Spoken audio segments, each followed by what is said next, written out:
Now we will discuss about how the mean occupation number in the Fermi Dirac systems vary with the temperature.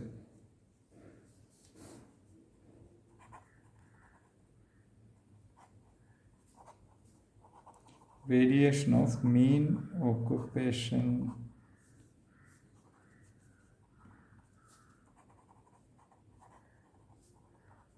number with T.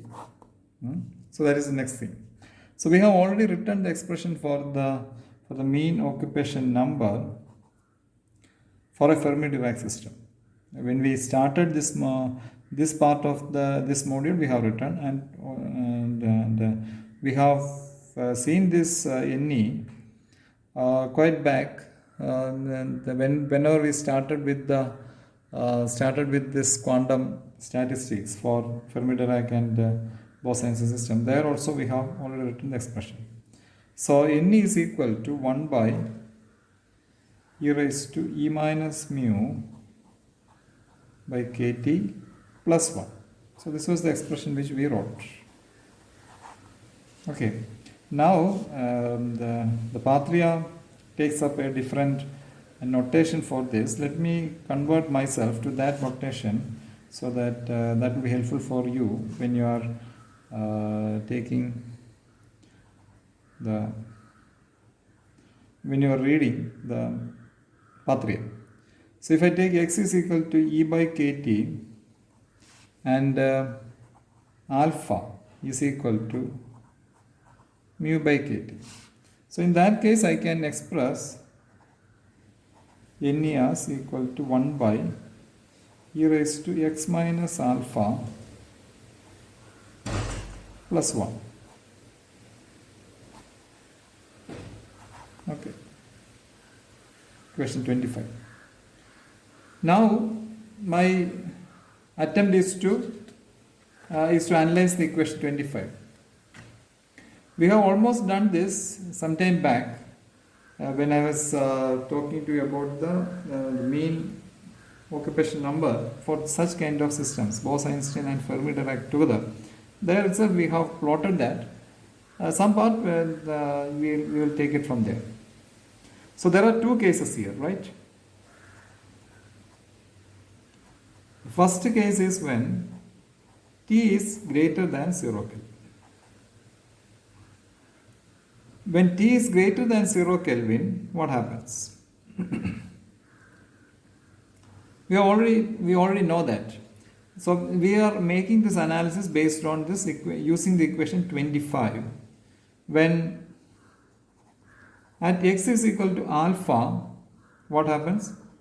My mean occupation number Ne is equal to half. Okay. At x greater than alpha or x less than alpha, my Ne will behave like, I have already explained you all these things in some time in one of the previous videos. 1 plus e plus or minus x. Okay. So that is it. So what will be the lowest value?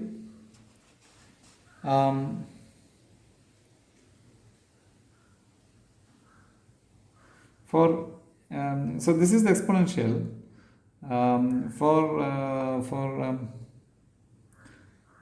So the lowest value of any exponential will be what? 0. When does the lowest value for any exponential will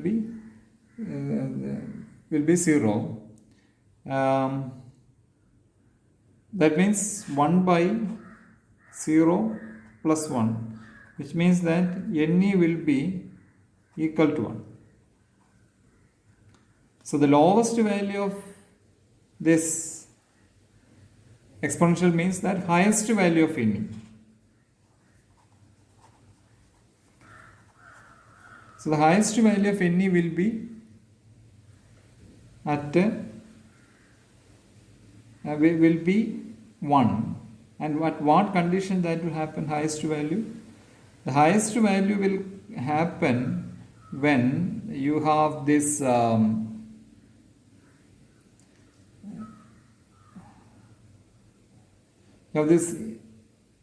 if I take the x as the value, highest value will happen when x is lowest.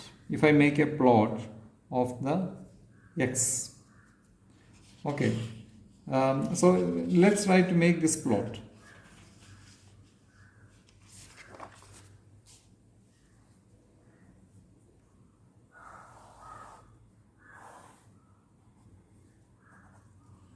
The y-axis we plot the NE, or otherwise I can write 1 by e raised to x minus alpha plus 1, right? NE, or I can just write to a right leg, and in the x-axis I have x. What was I telling? When x is equal to alpha, my NE graph will be half. Otherwise, it will be a like here 1 by e raised to plus or minus x plus 1, which will give me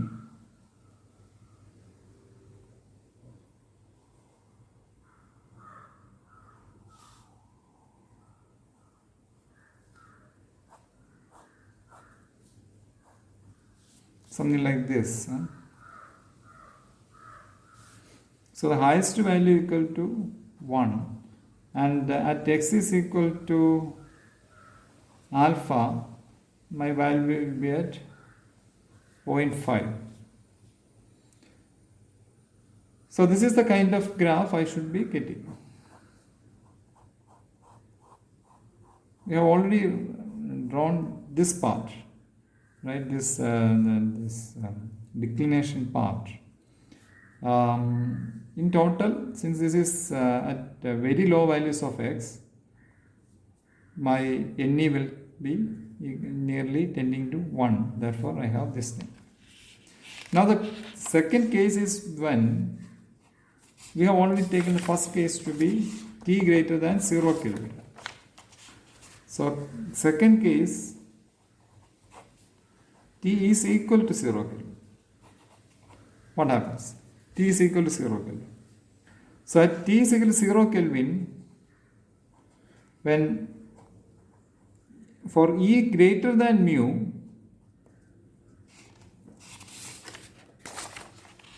see, we know that x is equal to E by kt, alpha is equal to mu by kt. When E is greater than mu, in this, let me write down this expression once more. 1 by e raised to e minus mu by kt plus 1. This is our expression, right? When t is equal to 0, this will be the power in the exponential will become an infinity. But when e is less than mu, this will be some minus by infinity, which will be e raised to minus infinity. E raised to minus infinity is 0. So 1 by 0 plus 1, which is equal to 1.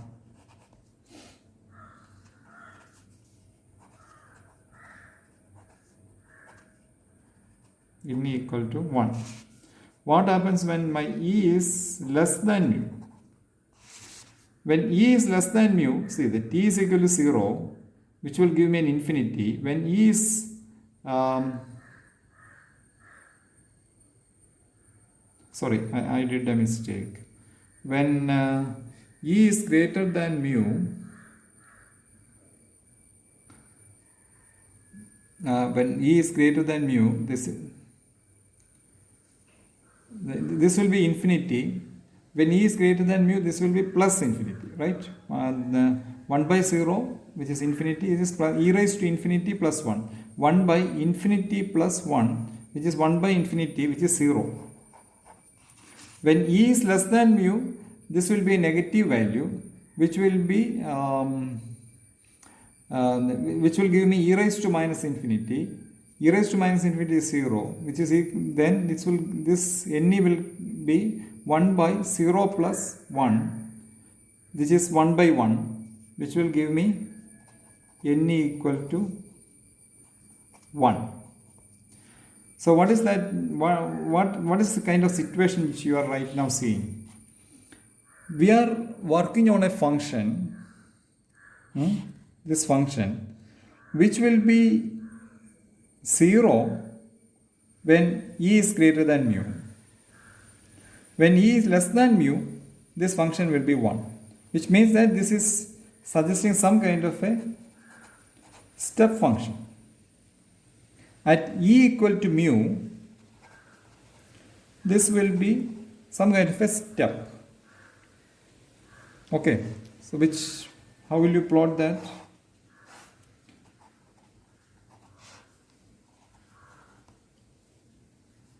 Yes, so we are actually foreseeing something like this actually.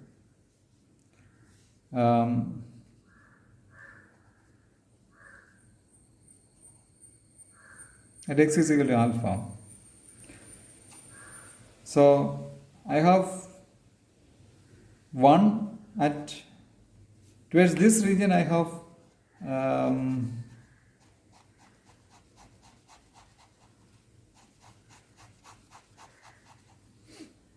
I have 1, and the moment I cross this alpha or the e equal to mu value, the ne will be 0. That means there is absence of particle in that region. Which is actually right. So at e equal to some value, this will be a step, and this step we call as the Fermi energy, F, and this will be corresponding to a mu 0 value, right? Because at some value of e equal to mu, this step function comes, and then this kind of a step process happens, and so therefore this is called mu 0. So this is the Fermi energy. It's a limiting value. I will be explaining more about the Fermi energy in the next video to come. Obviously, I can always combine this graph with this one and plot it like this. So, but then this will be for t is equal to 0 Kelvin, right? This is at 0 Kelvin. But whereas this is at t greater than 0 Kelvin. Okay? Not it is 0. T is equal to 0 Kelvin, I have this kind of step graph, and at t is greater than 0 Kelvin, I have this kind of function. So these two can be plotted together in one single graph. But actually these are two separate graphs being plotted in one single graph. Okay, so the rest about the Fermi energy and the importance of that in the next video.